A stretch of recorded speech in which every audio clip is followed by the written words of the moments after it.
اس سوالات میں کچھ عورتوں کے سر کے بال جو فروخت ہوتے ہیں ان کے بارے میں کیا حکم ہے؟ 6,000 روپے کلو فروخت ہوتے ہیں. دیکھیں شرعاً جائز نہیں ہے. انسان کے بال کی بیع حرام ہے اور بیع باطل ہے.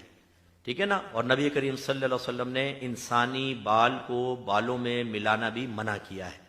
ایک صحابیہ لائیں اپنی بچی کو کہ میرے بچی کے بال گر گئے ہیں اور شوہر کی بے رغبتی پیدا ہو رہی ہے تو کیا میں اس میں بال ملا سکتی ہوں؟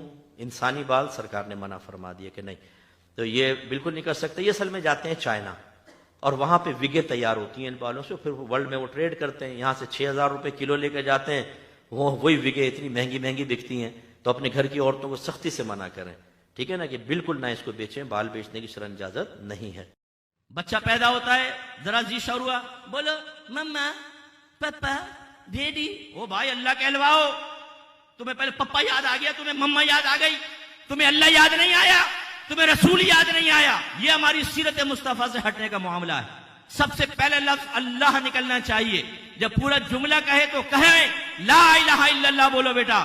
نبی کریم نے فرمایا جس کا پہلا کلام لا الہ الا اللہ ہو اور آخری کلام بھی لا الہ الا اللہ ہو وہ جنت میں داخل کیا جائے گا. لیکن سیرت مصطفیٰ پہ عمل کریں تو بات ہے نا. بچوں کو گانے سکھاتے ہیں, بیٹا گانے سناؤ. اچھا ماموں کو ڈانس کر کے بتاؤ جو تم کے دکھا رہے تھے. وہ بچہ ٹھمکے لگائے گا. اب تو یہ پیر صاحب ٹھمکے لگا رہے ہیں. بھائی بچے کیا کریں, وہ ناگن ڈانس کر رہے ہیں. پیر صاحب ناگن بنی ہوئی ہے زمین کے اوپر پھیل رہی ہے. ان ڈبے پیروں کو الٹا لٹا کے ان کے جوتے لگانے چاہیے کم بختوں کے, جنہوں نے دین کو مذاق بنا دیا ہے. ہمارے اہل سنت پہ انگلیاں اٹھتی ہیں, ہمیں برا بلا کہا جاتا ہے کہ تم یہ ڈانس کرتے ہو. اس کا ہمارے مذہب اور مسلک سے کوئی تعلق نہیں ہے. یہ سیرت مصطفیٰ سے بالکل ہٹ کر ہے, لیکن سارے ہمارے کھاتے میں آ جاتے ہیں.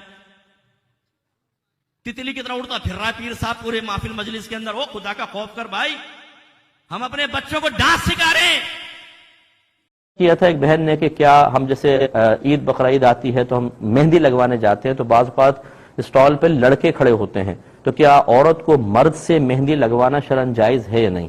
چوڑی پہنانے کا مسئلہ بھی اس میں شامل کر لیں کہ مرد سے چوڑی پہننا عورت کا جائز ہے کہ نہیں. یاد رکھیں یہ دونوں چیزیں سخت ناجائز ہیں, بالکل ناجائز ہیں. آج ہر جگہ آپ چلے جائیں مارکیٹوں میں عورتیں بھی بیٹھی ہوئی ہیں, خواتین سے ہی مہندی لگوائیں اور خواتین سے ہی چوڑی پہنیں. اگر غیر مرد سے پہنیں گی تو جب وہ ٹچ کرے گا, یہ کوئی ایسی ضرورت نہیں ہے مہندی لگانا اور چوڑی جس کو ہم ضرورت کے تحت لے کر آئیں. یہ زینت میں آتا ہے. ضرورت کے تحت بعض اوقات ممنوعہ چیز جائز ہو جاتی ہے. جیسے ڈیلیوری کے مسائل ہیں باہر کے ملکوں میں کہ وہاں پہ لازم بات ہے غیر مرد کھڑا ہوگا. اب ایک ضرورت ہے, وہ کہاں جائے آدمی, تو وہ ایک مجبوری کی حالت ہے. لیکن جو چیز ضرورت نہ ہو, ضرورت کا مطلب اس کے بغیر آرام سے گزارا ہو سکتے, کوئی حرج نہیں ہے, تو یہاں پر بالکل کوئی ضرورت نہیں ہے.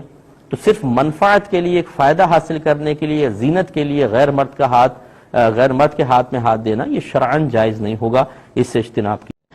بہن نے فرمایا کہ ہمارے ایسا ہوتا ہے کہ میت کو غسل دینے کے بعد اس پہ پھول ڈالتے ہیں, تو بعض نے منع کیا کہ پھول ہٹا دو, اس سے میت پر وزن پڑتا ہے. دیکھیں بعض اکابرین نے فرمایا ہے اور روایات میں بھی ایسی چیز آئی ہے کہ اگر میت کے بدن پر ایک مکھی بھی بیٹھتی ہے اس سے اس کو اذیت ہوتی ہے. یعنی وزن وغیرہ نہیں رکھنا چاہیے. اس طرح کی چیزیں احتیاط کر لیں بہتر ہے. لیکن یہ بھی فقہا نے لکھا ہے کہ کسی تھیلی میں کوئی مٹی وغیرہ کر کے تھوڑی بہت وہ اس کے پیٹ کے اوپر رکھ دیں تاکہ اس کا پیٹ پھول نہ جائے, کیونکہ ہوا بعض وقت اندر جاتی ہے تو پیٹ پھول جاتا ہے. یہ وزن رکھنے کی بھی اجازت دی ہے, اور یہ پھول پتی کا وزن تو بہت ہی کم ہوتا ہے. تو خلاصہ کلام یہ ہے کہ یہ پھول پتی وغیرہ ڈالنا کوئی فرضیہ واجب بھی نہیں تھا, اور نہ ڈالیں تو بیسٹ ہے, اور ڈال دیا تو ایسا نہیں ہے کہ میت بہت زیادہ اس سے کوئی اذیت اور تکلیف محسوس کرے گی, بلکہ جب تک وہ پتیاں تر رہیں گی بحکم حدیث ذکر الہی کریں گی تو اس کو نفع ہوگا. اوپر نہ ڈالیں, اطراف میں ڈال دیں, یہ بیسٹ ہے, سب سے اچھا ہے. دیکھیں فطرانے کے وجوب کی شرط یہ ہے کہ عید الفطر جب سورج طلوع ہے نا سمجھ لیں, تو اس وقت جو لوگ موجود ہوتے ہیں ان کا فطرہ ہوتا ہے. اچھا, اب والد پر ہے, جیسے نابالغ بچوں کا والد کے ذمہ ہوگا, زندہ افراد کے ہاں, اور زندہ افراد کا ہوگا. بالغان اپنا خود ادا کریں گے, مرحومین کا نہیں ہوتا اس میں. اچھا ٹھیک. بھائی نے فرمایا اگر کوئی غیر مسلم ہم سے قرضہ طلب کرے 2-4 ہزار روپے تو کیا ہم اس کو دے سکتے ہیں کہ نہیں؟ جی بالکل دے سکتے ہیں, اس میں کوئی شرعی طور پر ممانعت نہیں ہے. اگر وہ قابل اعتماد آدمی ہے واپس کر دے گا تو بالکل آپ اس کو دے سکتے ہیں. ہاں یہ ہوتا ہے بعض اوقات کہ تقابل ہو جاتا ہے کہ ایک غیر مسلم بھی ہے ایک مسلمان بھی ہے, اور دونوں ایٹ اے ٹائم آپ سے کوئی چیز طلب کر رہے ہیں, تو پھر حق مسلمان کا زیادہ ہوتا ہے جیسے آپ کوئی چیز نفلی صدقہ کرنا چاہتے ہیں، ایک غیر مسلم بھی بہت غریب ہے، ایک مسلمان بھی غریب ہے، تو پھر مسلمان کا حق زیادہ ہوتا ہے، اس کو فوقیت دینی چاہیے۔ لیکن ہمارا مذہب اسلام ایسا تنگ نظر مذہب نہیں ہے کہ غیر مسلم کو حقیر جان کر احسانات کے تمام دروازے اس کے لیے بند کر دے، بلکہ اگر کوئی مسلمان مقابل نہیں ہے تو آپ غیر مسلم کے ساتھ بھی اچھا سلوک کر سکتے ہیں۔ یہ بھائی نے فرمایا کہ لنڈے کے کپڑے پہن کر نماز پڑھ سکتے ہیں کہ نہیں؟ دیکھیں، اگر ان کے ظاہری کوئی نجاست نہیں لگی تو بالکل آپ اس میں نماز پڑھ سکتے ہیں۔ اور اس کی وجہ یہ ہے کہ جب نبی کریم صلی اللہ علیہ وسلم کے پاس مال غنیمت آتا تھا، اس میں مشرکین کے کپڑے بھی ہوتے تھے، تو صحابہ کرام علیہم رضوان کہتے تھے کہ نبی کریم صلی اللہ علیہ وسلم، یعنی ان کے برتن آتے تھے تو سرکار صلی اللہ علیہ وسلم نے کبھی برتن دھونے کا حکم نہیں دیا، بعض روایت میں دھونے کا حکم بھی دیا۔ تو یہ دونوں روایات موجود ہیں، یعنی اس کا مطلب یہ ہے کہ کوئی ظاہری نجاست نہیں تھی تو رحمت کونین صلی اللہ علیہ وسلم نے ان کے برتن اور کپڑے استعمال کرنے کا حکم دیا۔ ہاں، اگر کسی کا دل نہیں مان رہا تو وہ احتیاطاً دھونا چاہے دھو لے، ورنہ بغیر دھوئے بھی اگر آپ نماز پڑھیں گے یا پہنیں گے، استعمال کریں گے، اس میں شرعاً کوئی حرج نہیں۔ یہ کہا کہ گھر والوں یا گورنمنٹ سے بات منوانے کے لیے بھوک ہڑتال جائز ہے یا نہیں؟ دیکھیں، بھوک ہڑتال بالکل جائز نہیں ہے، اپنے آپ کو خواہ اذیت اور تکلیف پہنچانا ہے، اور اللہ تعالیٰ نے واضح فرمایا وَلَا تُلْقُوا بِأَيْدِيكُمْ إِلَى التَّهْلُكَةِ، اپنے آپ کو جان بوجھ کر ہلاکت میں مبتلا نہ کرو۔ ویسے تو یہ ہڑتال ہوتی بڑی عجیب و غریب ہے کہ ظاہری ہڑتال ہوتی ہے، باقی وہ جوسز بھی پی رہے ہوتے ہیں، سارا کچھ چل رہا ہوتا ہے، لیکن فرض کر لیں اگر کوئی واقعی ایسی ہڑتال کرے کہ کھانا پینا بالکل چھوڑ دے تاکہ میرا مطالبہ مان لیا جائے، تو مذہب اسلام اس کی اجازت نہیں دیتا کہ یہ خواہ اپنے آپ کو اذیت اور تکلیف دینا ہے، اور مطالبہ منوانے کے لیے بھی چاہے گھر والے یا گورنمنٹ سے اس طرح بھوک ہڑتال کرنا شرعاً جائز نہیں ہوتا ہے۔ کہ جب ہم کہیں سفر کا ارادہ رکھیں اور شہر کی حدود سے باہر نکل کر کم از کم 92 کلومیٹرز دور جانے کا ارادہ ہو تو باہر نکلتے ہی پھر کون سی نماز پڑھیں گے؟ قصر نماز پڑھیں گے، یعنی آدھی جو مسافر کی نماز ہوتی ہے، یا پوری؟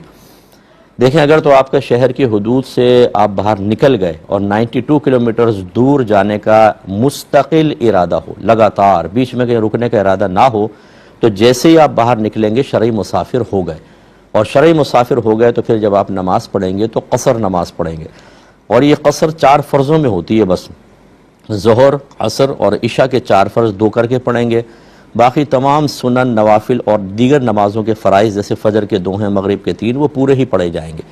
اگر ٹائم ہے تو پھر سنن نوافل پڑھ لیں، اگر ٹائم نہیں ہے تو مسافر راستے میں سنن نوافل وغیرہ چھوڑ سکتا ہے۔ دوسرا کوشچن کیا کہ بلی گھر میں رکھ سکتے ہیں کہ نہیں، کہ یہ بالکل جائز ہے۔